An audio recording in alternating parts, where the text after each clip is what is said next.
Yeah, this is Cambridge, Ontario. It snows again. It feels very cold. And I just wanted to show you guys this ugly looking tire. It looks so ugly because that's the tire that had the nail in it, you know. And I don't know where it was, but it was somewhere in on the tread, so they could fix it, right? And so finally I decided to take care of this, and I went to my favorite tire shop, which is Kel Tire in Cambridge, Ontario. And I go there with my truck all the time to check air pressures, and these guys are great. They work with you know, it's not that easy to find a tire shop that works with both commercial trucks and you know, car and personal vehicles. So these guys work with both. And what's cool about their work is that I don't remember if it's true about big truck tires, but on a car, if you have a flat and they can fix it, they don't charge you. I don't know what kind of a crazy business model is that, but I like it, you know. Because yesterday again I looked at I know it's not accurate, you know, that pressures on your dash. I can see because each tire has a sensor, right? But normally they all over the place.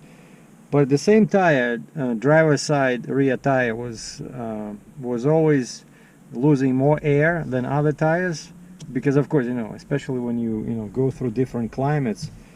Like I was in a warm climate in Florida, now I came here, and it's like -5 now, which is what, like 20 F probably, somewhere around there. And so of course you lose pressure, but that tire still was showing more loss, right? And I double checked the valve. It's my favorite tool. I always carry it in my car and in my semi truck, because you wouldn't know how often like this thing can save your butt, you know. Because whenever I get a new truck or a new car, that's the first thing I do. I tighten all the valves, because if the valve is loose, it starts losing air. So highly recommended. What is it, like $2? You know, you can get them somewhere. And mainly it's this thing that's important, that you can, you know, unscrew the cap and then tighten the valve, you know. And so I did this, and I knew that all valves were tight, but still was losing air. And so yesterday I went to Kel Tire. I said, okay, I give up. Could you please guys take this off, put it into water, do all those nice things you do? And they said, yeah, you got a small nail. And so I drove with that nail all the way from Florida. So I guess it was a very small nail. And also what happens is that when the nail sits in there, it kind of like blocks the hole, you know. And the way these guys fix it, they do the proper, you know, like vulcanization. They take the tire off the rim and they put a patch inside, and then basically vulcanize it, so it's all kind of becomes like the same rubber, you know. So anyway, that's one thing I did yesterday. And then also because now I'm in Canada and it's hard to find 93 gas in here, and I've been running Hypotech tuner with 93 gas tune, because I find that's the easiest premium gas to buy in US, and actually it's still very cheap compared to Canadian prices. But I come here, I always buy my favorite gas station is Canadian Tire, because their 91 gas has 0 ethanol in it, you know. It just says on the pump 87 gas up to 10%, 89 gas up to 5% ethanol, and 91 gas, that's the highest they sell, the highest octane, is 0 ethanol, you know. And I just love it because it's bad for the car, it's bad for fuel. The fuel goes bad if you let the car sit with, you know, ethanol in the tank for a long time, like when I go on the road, you know. I need quality pure gas. And by the way, there's a website called pure dash, yeah, not underscore but dash, pure dash gas dot, I think it's org, but might be just com, but it's pure dash let's say org. Check this one out. It's like a free voluntary website where people submit locations for pure gas with no ethanol. Yeah, and so what I did, why I showed you that is because I basically removed that 93 gas tune, right? Because now I'm using 91 gas. And then yesterday I tried to upgrade that tuner, because sometimes I have a software in my computer where, you know, I can plug it in and I can see if there's any updates. And all the updates are great because they're free and they can improve the performance of your car, you know. And I go there and it's so cold outside, I'm inside my hotel room and I hook up the tuner. It says, yeah, updates available, but we cannot update your tuner because the vehicle is programmed. So I forgot about this. Basically, I had to go outside in that cold weather and return my Ford to factory stock settings, and that's what I have now. And then I was able to go and program, update the tuner. And now basically I'm just waiting till I have half a tank, because I have 91 gas now. And I don't like how I didn't like how the car ran on 91. I liked it much better on 93. And I found Petro Canada here in Canada sells a 94 gas. It's called Ultra 94. And so now instead of 91 from Canadian Tire, I'm going to be using 94 from Petro Canada. And so now I can change the tune back to 93. And so this way I don't have to change it all the time if I'm going from Canada to US, US to Canada. So I'll just use 93 in the States and 94 in Canada, and that should work fine with the 93 tune. And one more thing, I've been like these past 3 days, I was up to my, you know, ears in paperwork. This is just one example. I had to print out all my logs for December. And I had to scan all my fuel receipts to support these logs, right? And now I just need to scan the logs themselves. I didn't want to do it inside Staples over here, but it was difficult to do it with the scanning with fuel receipts, and so I just paid them a couple of bucks over there. So they scanned them and they did like 5 or 6 pages, and they combined them into one document. So now I have on my stick, USB stick, I have one document that has all my fuel receipts. And by the way, this is the thing I found on my Fontaine trailer.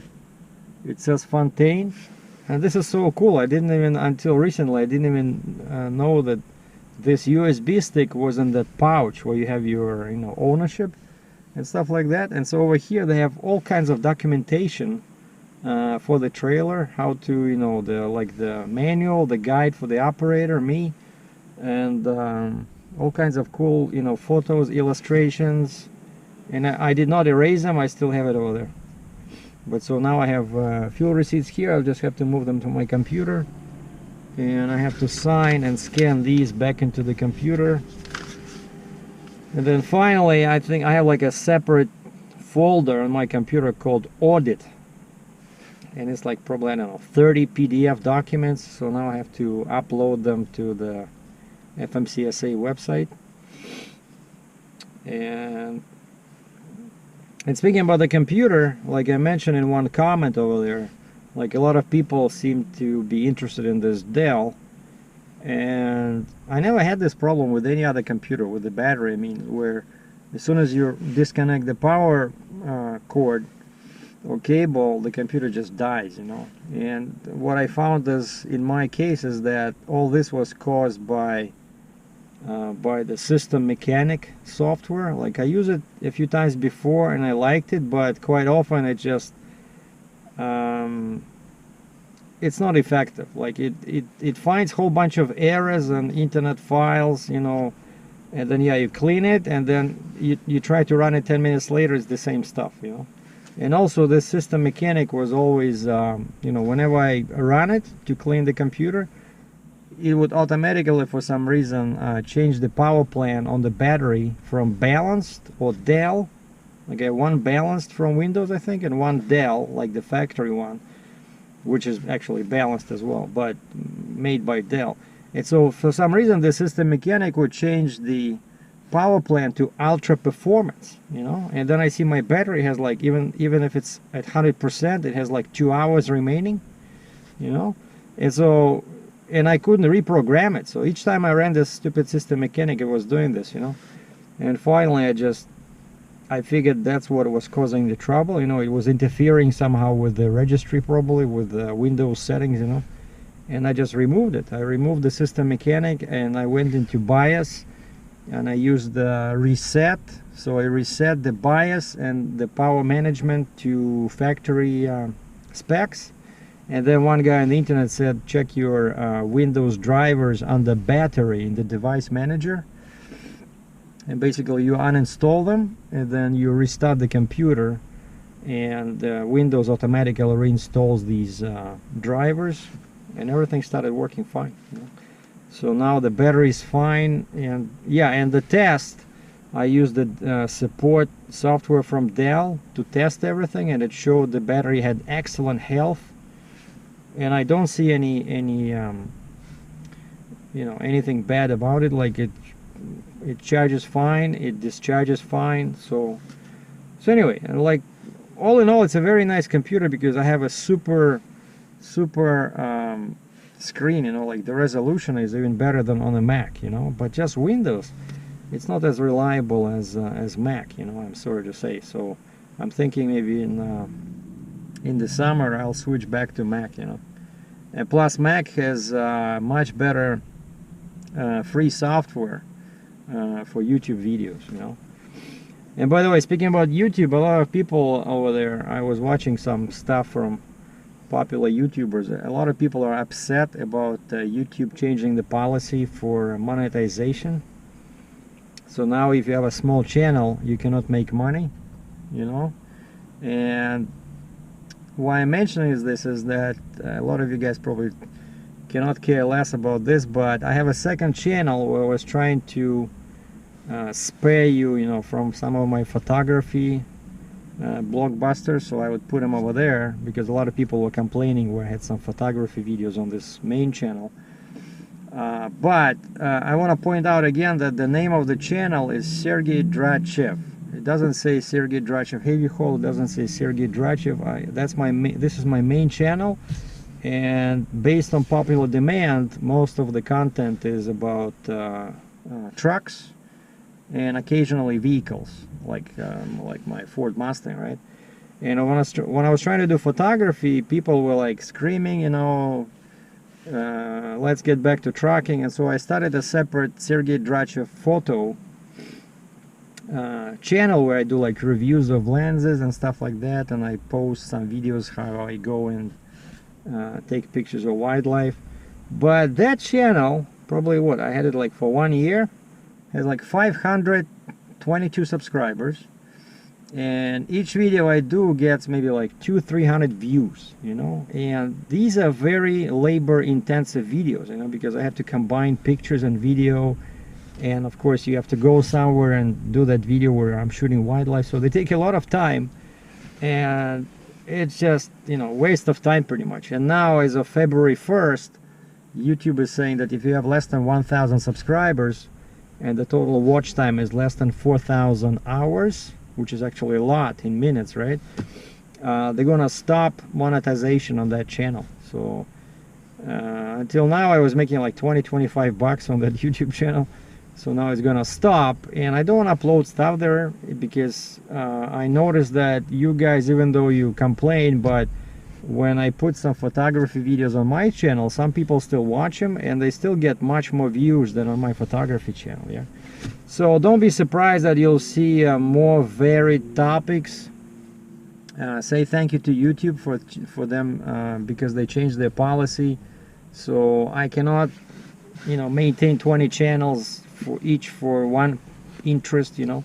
So if you look, that's why I'm always saying, please read the title right before you start, before you waste your time and you open the video and then you start leaving bad comments. That's what the titles are for, right? So if the title doesn't say trucking or heavy haul and it says how to shoot flowers in daylight, you know, maybe it's not for you. If you don't like photography, just don't watch it. But I'm just saying, you will see a variety of videos on my channel, but I understand that most guys and gals here are to watch content about trucks and trucking, and that's going to be the major topic of this blockbuster channel. But since, again, the name of the channel is SERGEI DRATCHEV, and I'm not only about trucking, right? So you will see some other topics as well, okay? And so now the audit is pretty much done. All I gotta do is upload this, but now I'm starting another one, which is with the government of Ontario, because they want to see some of my paperwork for the previous year. And I had a call from some lady in British Columbia, and I said, well, who is this? Oh, I'm with, you know, with the government. Okay, so why in British Columbia? Oh, because the office is here. Oh, nice. Like the weather over there is much nicer than here. And so she's sending me a letter, and I have to submit them some documentation. And so it's like paperwork never stops. You know, when you are independent and you have your own business, even though it's like no employees, just one guy, one truck, one trailer, lots of paperwork, you know. So let's get back to the hotel, and I gotta finish on this audit, upload everything to their website, and supply any, of course they might want some extra documents, right? Like normally, oh, we don't like this, send us something else to do.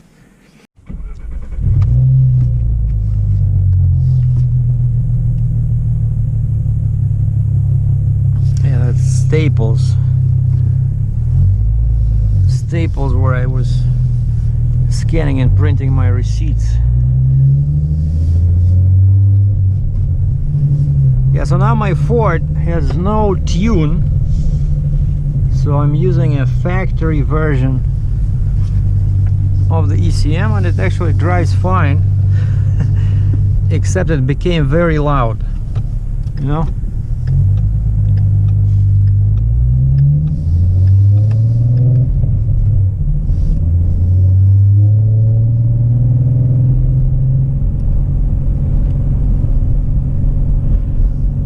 And that's one reason why I want to go back to a 93 gas tune.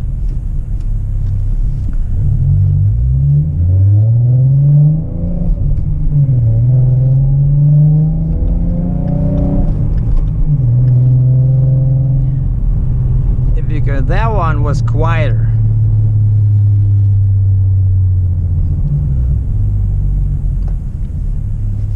Yeah, the car is quieter with the 93 gas.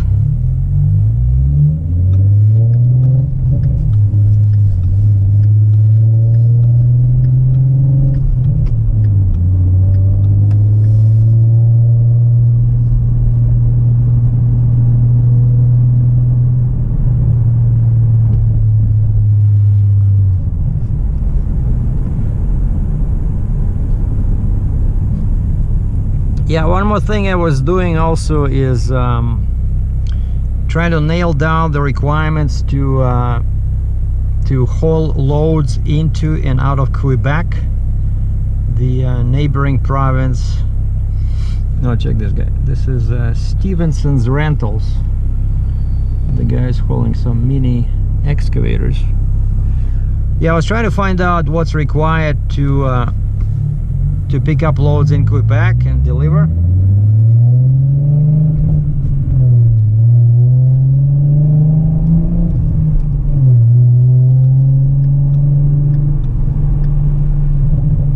And there's a lot of confusion about this, even among the government of Quebec. And finally I found out that I already have everything I need to do trucking in Quebec, you know, which is cool, because somebody told me it would cost like $1,000 or even $1,500 to register for trucking in Quebec.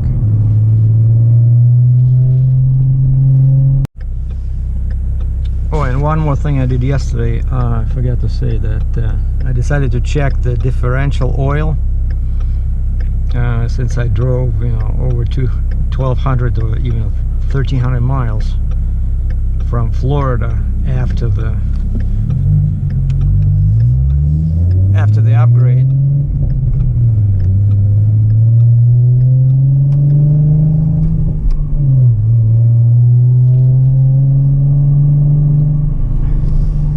So I went to a quick lube place.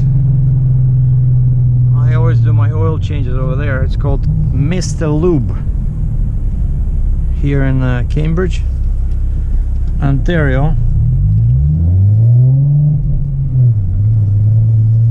And they checked the oil and they found some